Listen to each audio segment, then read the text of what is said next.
y llegó el turno de los acertijos y la historia. Estamos muy contentos porque hoy es la primera columna de la cuarta temporada de la Liga de la Ciencia de la gran Valeria Elsten, una genia, que va a repetir una columna que tuvo mucho éxito el año pasado, que fue Científicas en 5. Estamos acá en el Living de la Ciencia a distancia, este living especial. La tenemos a Vale en videoconferencia, así que vamos a estar charlando con ella. Tenemos acá las imágenes y vamos a estar pasando estas fotos de acuerdo a lo que nos diga Vale para ver si logramos identificar de qué científica se trata. Vale, ¿estás ahí? Te saludamos. ¿Cómo estás? Hola, ¿cómo andan? Hola, Vale. ¡Tanto tiempo! ¡Tanto tiempo! Sí, ¿cómo va? Qué gusto, che. Qué bueno escucharlos a ambos y qué bueno poder repetir esta columna que nos gusta tanto hacer de Científicas en 5 para conocer más historias de mujeres en la ciencia. Vale, yo soy fan de esta columna y además de verdad me da mucha intriga. Por ahora lo que estoy viendo son unos anillos, unas alianzas, África, el continente africano, una molécula loca ahí, una foto de una familia y una nota en el diario. ¿Es correcto? Bien, exactamente, esas son las 5 imágenes que tenemos. La pregunta es de quién estamos hablando y de la científica de la que vamos a hablar hoy. Si pasan a la siguiente imagen van a ver quién es. Así que las mostramos, es Dorothy Crowfoot Hodgkin. Ahora vamos a hablar sobre ella, vamos a conocer su historia, pero quiero empezar con unas palabras que ella misma escribió para que nos demos una idea de cómo era la situación que se vivía. Entonces, les voy a pedir la siguiente imagen, que en realidad son personas sentadas en una escalinata, ¿sí? Y les voy a contar qué fue lo que Dorothy escribió. En esta carta ella puso: estaba sentada en los escalones de la Royal Society esperando a alguien y hablando con John Bernal. Le dije que había resuelto la estructura de la penicilina. Él me dijo: ganarás el Nobel por esto. Yo le dije que prefería que me dejaran entrar como miembro en la sociedad. Eso es más difícil, contestó él.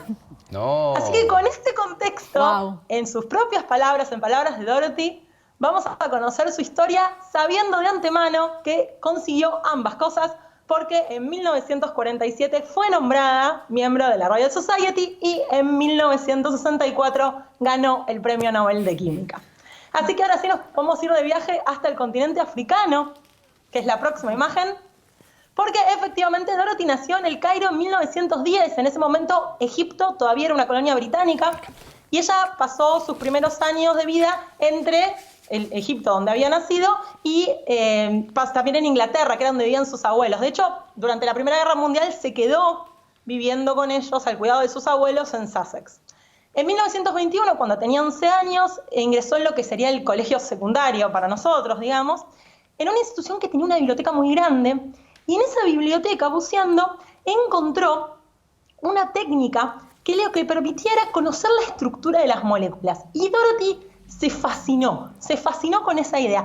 Esta técnica es lo que se conoce como difracción de rayos X. La difracción de rayos X, básicamente, ¿de qué se trata? Nosotros tenemos un cristal, que además en ese momento estaba ganando mucha importancia, porque ya se empezaba a sospechar que la estructura de las moléculas tenía mucho que ver con la función que podían desempeñar.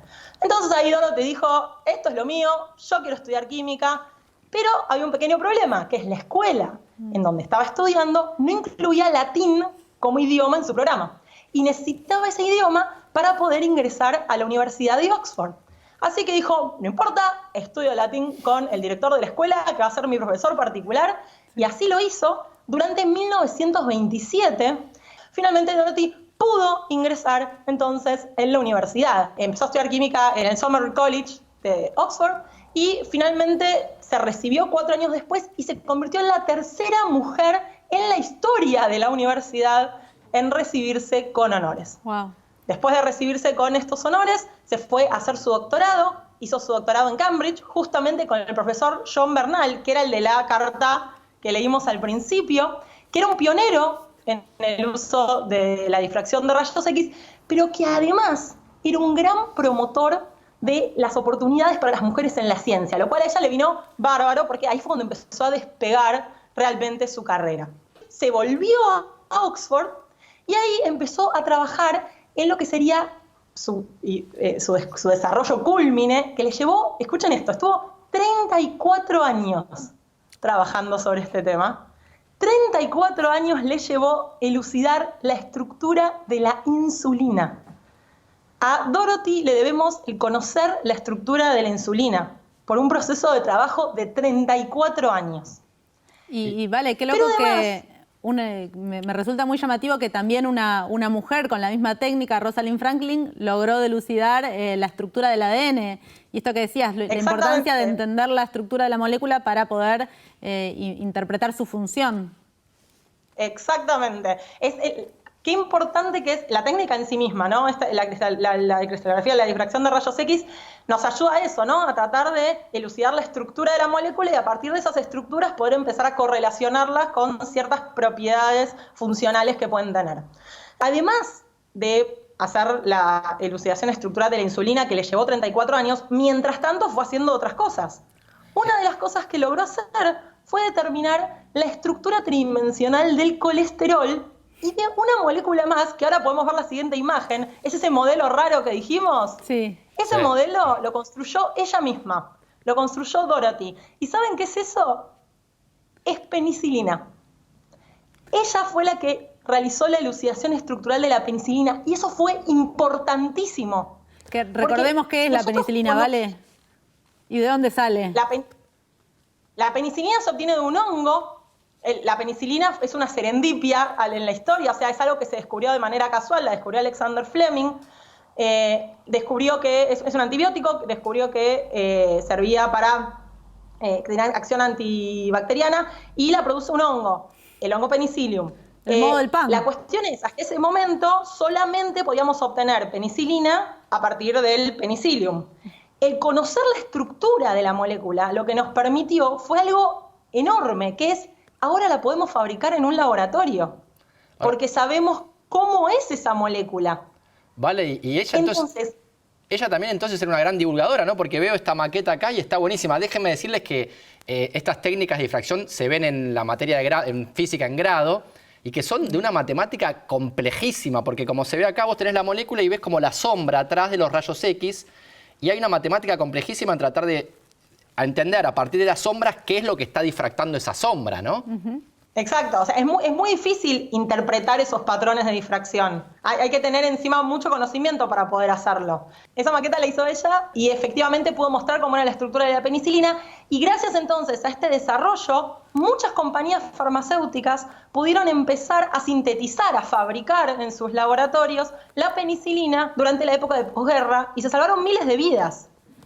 Millones. Para esa época también, y ahora viene la imagen que sigue, para esa época también aparecen las alianzas, no porque se haya casado en esa época, porque en realidad ya llevaba 12 años casada y tenía 3 hijos, sino porque en ese momento le dijeron, y escuchen esto porque a Euge sobre todo le va a encantar, le dijeron, deberías publicar con tu nombre de casada. ¿Qué casual. Hermoso. Qué loco. Hermoso.